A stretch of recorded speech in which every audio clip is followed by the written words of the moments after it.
안녕하세요, 김민건 변호사입니다.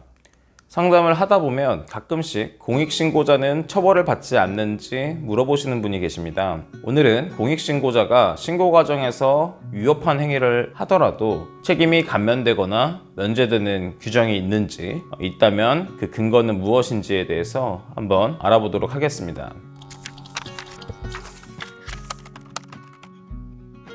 공익신고자에 대한 형 감면, 면제와 관련된 규정은 두 가지가 있습니다. 하나는 공익신고자 보호법 제14조이고 다른 하나는 부패방지 및 국민권익위원회의 설치와 운영에 관한 법률 제66조입니다.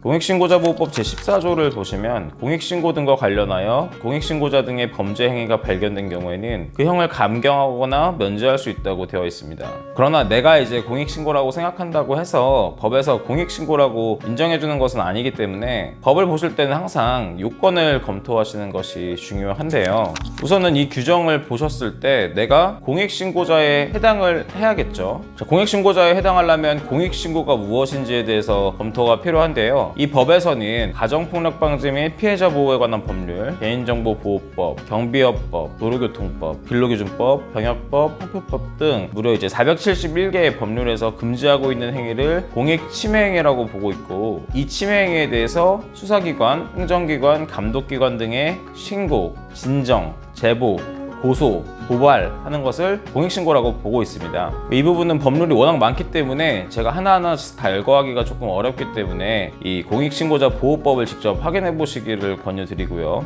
결국 이게 그러면 구체적 사례에서 어떤 식으로 작용을 하느냐면, 예를 들어서 내가 속해 있는 회사에서 개인정보보호법을 위반하고 있다는 것이 발견된 거예요. 그러면 이제 내가 이 회사가 개인정보보호법을 위반하고 있다는 것을 신고를 할 수 있겠죠. 그러면 이제 개인정보보호법 위반 사실이기 때문에 이 부분이 공익신고에 해당하게 되고, 그러면 결국 이제 공익신고를 하는 과정에서 이 신고자가 다른 사람의 개인정보를 공개하는 그런 경우가 있을 수 있겠죠. 근데 이제 그렇게 될 경우에 신고자가 개인정보보호법 위반으로 처벌받을 수 있는 그런 문제가 생기게 됩니다. 그런데 앞서 말씀드렸다시피 회사의 개인정보보호법 위반 행위는 공익침해 행위에 해당하기 때문에 공익신고자 등의 신고 등의 행위도 공익신고에 해당하게 되고, 결국 법원은 공익신고자의 개인정보보호법 위반 혐의에 대해서 형을 감경 또는 면제할 수 있는 것입니다. 다음으로 부패방지 및 국민권익위원회의 설치와 운영에 관한 법률로 보호받는 경우는 언제인지 한번 살펴보겠습니다. 부패방지법 제66조에서는 신고 등과 관련하여 신고자의 범죄 행위가 발견된 경우 신고자에 대하여 형을 감경 또는 면제할 수 있다고 규정하고 있습니다. 이 법 같은 경우에는 부패 행위에 대한 신고에 적용되는 내용인데요.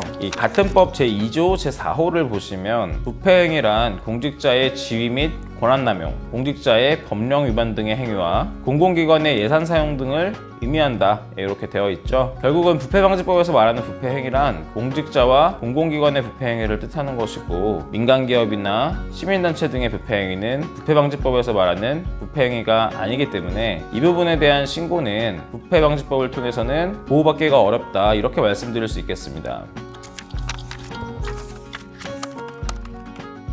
오늘은 공익신고자가 신고를 하면서 생기는 위협행위로 처벌을 받지 않을 수 있는지에 대해서 알아보았는데요. 이 조문의 형태를 보시면 공익신고 등과 관련하여 공익신고자 등의 범죄 행위가 발견된 경우에는 그 형을 감경하거나 면제할 수 있다 라고 해서 이 임의적 감경 사유로 되어 있거든요. 결국은 이제 법원이 임의로 형을 감경하거나 면제할 수도 있고 안 할 수도 있다, 이런 얘기죠. 그러다 보니까 공익신고자 입장에서는 예측 가능성이 떨어집니다. 내가 형을 면제받거나 감경받을 수 있을까 하는 이런 불안감 때문에 쉽게 공익신고라는 선택을 하기가 어렵지 않을까 하는 이런 생각이 듭니다. 공익신고자 보호법에서 공익신고로 보고 있는 범위가 너무 넓다, 이렇게 생각을 하실 수도 있겠지만, 그럴 경우에 이제 이를 일괄적으로 형 면제한다고 규정하기에는 어려운 부분이 물론 있겠죠. 하지만 이제 적어도 공직자나 공공기관의 범죄와 관련된 공익신고의 경우만큼은 공익신고자가 자신의 책임으로부터 자유로워질 수 있도록 해주어야지 법의 취지에 맞게 공익신고가 활발하게 이루어질 수 있지 않을까 하는 그런 생각이 듭니다.